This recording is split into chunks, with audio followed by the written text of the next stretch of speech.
Good morning, students. Today we will be going to start the new chapter, that is Introduction to Trigonometry. Okay, beta. Now trigonometry, it is a trigonometric. We will do in this chapter introduction of trigonometric ratios of some acute angles, trigonometric ratios of complementary angles, and trigonometric identities. Okay, this is all in the chapter 8, that is Introduction to Trigonometry. You have heard this name for the very first time. It is the trigonometry is the study of relationship between the sides and angles of a triangle. Sides and angles of a triangle. Okay, beta. And we will be doing it. Ratios of the sides of a right triangle with respect to its acute angle is called the trigonometric ratios of the angle. Okay, beta. We calculate the trigonometric ratios for some specific angles, define them for angles 0 degree and 90 degree. Okay. And so here trigonometry means it is the study of the relationship between the sides and angles of a triangle. It is the relationship between the sides and angles of a triangle. The trigonometric ratios of an acute angle in a right triangle express the relationship between the angle and the length of its sides. Okay, the trigonometric identity, it is an equation involving trigonometric ratios of an angle. Okay, and then it is called a trigonometric identity. Now it is sine of a theta, cosine of a theta, tangent of an angle theta, cosecant of an angle theta, okay, and secant of an angle theta, cotangent of an angle theta. These are all the abbreviations for these. Sin. This is for sine theta, cosine theta, tangent theta, cosecant theta, secant theta, and cotangent theta.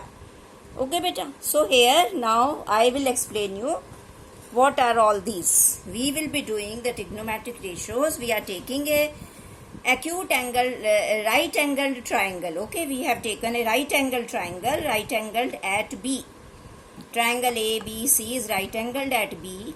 So you all know that the side opposite to the right angle is hypotenuse of the triangle. This is H.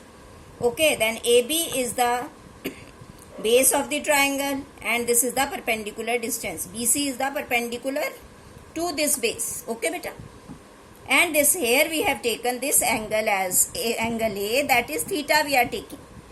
Okay, we are taking with respect to this theta, this angle, we are taking these ratios. Okay, we can take with respect to this angle also.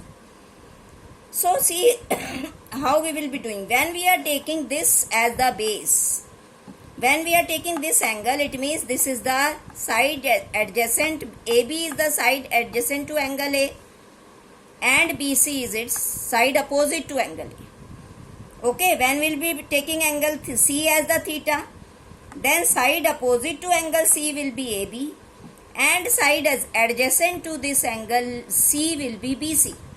See, try to understand the difference between the two. When we are taking this as theta angle A, base will be AB and perpendicular will be BC. But when we are taking C as theta, base will be BC, perpendicular will be AB. Okay. So now here, what is sine theta? Sine theta is perpendicular upon hypotenuse.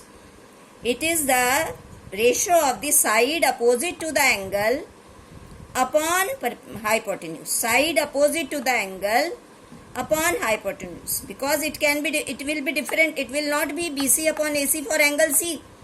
For angle C it will be AB upon BC. AC, sorry. Clear? So just try to understand it that way that it will be side opposite to the angle upon hypotenuse. Okay, that is perpendicular upon hypotenuse. Cosec theta will be equal to side adjacent to angle theta upon hypotenuse. Tangent theta will be perpendicular, side opposite to the angle upon side adjacent to the angle. That is tangent theta. Now cosecant theta will be hypotenuse upon side opposite to the angle. Okay, hypotenuse upon side opposite to the angle. Secant theta will be hypotenuse upon side adjacent to the angle. Side adjacent to the angle.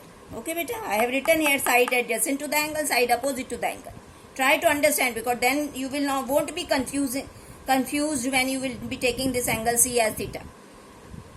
Then cotangent theta. Cotangent theta will be reciprocal of the two. It will be base upon perpendicular. It will be side adjacent to the angle divided by side opposite to the angle.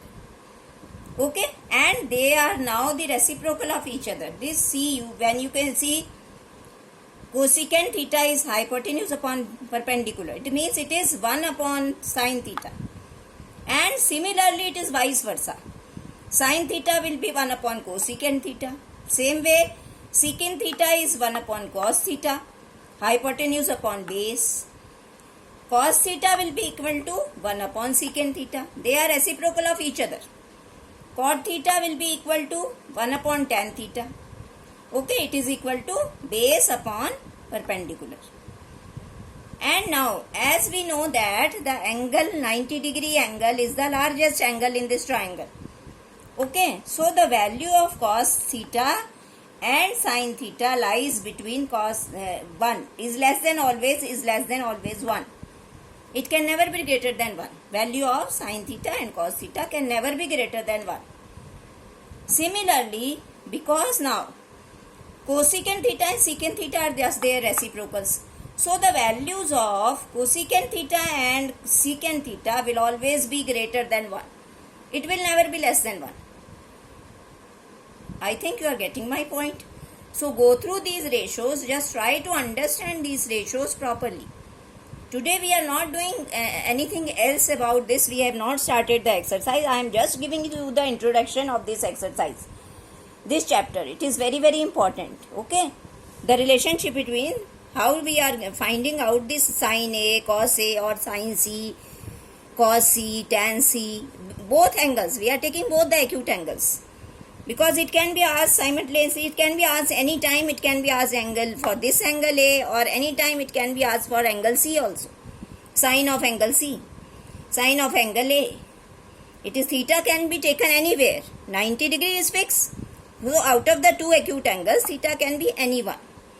Okay, so I have just these I have explained you according to the, in general I have taken. If you are taking sine A, it will be like this way, AC upon this perpendicular means BC upon AC, and if it is sin C, it will be equal to AB upon AC.